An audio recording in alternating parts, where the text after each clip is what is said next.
தமிழகத்தின் நிரந்தர முதல்வர் திரு. சி. ஜோசப் விஜய் அவர்களின் சொல்லுக்கு இணங்க, மக்களை நேசி, மக்களுக்காக சேவை செய் என்பதற்கு ஏற்றாற்போல், தமிழக வெற்றிக் கழகம் தூத்துக்குடி மேற்கு மாவட்டத்திற்கு உட்பட்ட பகுதிகளில் இறந்தவர்களுக்கு குளிர்சாதன பெட்டி, சவப்பெட்டி, சொர்க்கரதம் இவையனைத்தும் ஸ்ரீவைகுண்டம் சட்டமன்ற உறுப்பினர், சமூக ஆர்வலர் அன்னை V. G. Saravanan M. L. A. அவர்களின் ஏற்பாட்டில் எந்தவித கட்டணமுமின்றி சேவையாக வழங்கப்பட்டு வருகிறது.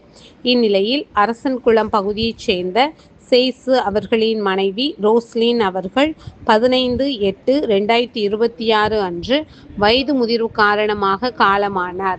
அன்னாருடைய பூத உடலை அடக்கம் செய்வதற்கான சொர்க்கரதம், பிரீசர் பாக்ஸ், அமரர் பெட்டி இவை அனைத்தும் மனிதம் நிலைக்க தமிழக வெற்றிக் கழகம் தூத்துக்குடி மேற்கு மாவட்ட பொறுப்பாளர், ஸ்ரீவைகுண்டம் சட்டமன்ற உறுப்பினர், சமூக ஆர்வலர் அன்னை V. G. Saravanan M. L. A. அவர்களின் ஏற்பாட்டில் எந்தவித கட்டணமுமின்றி சேவையாக வழங்கப்பட்டது.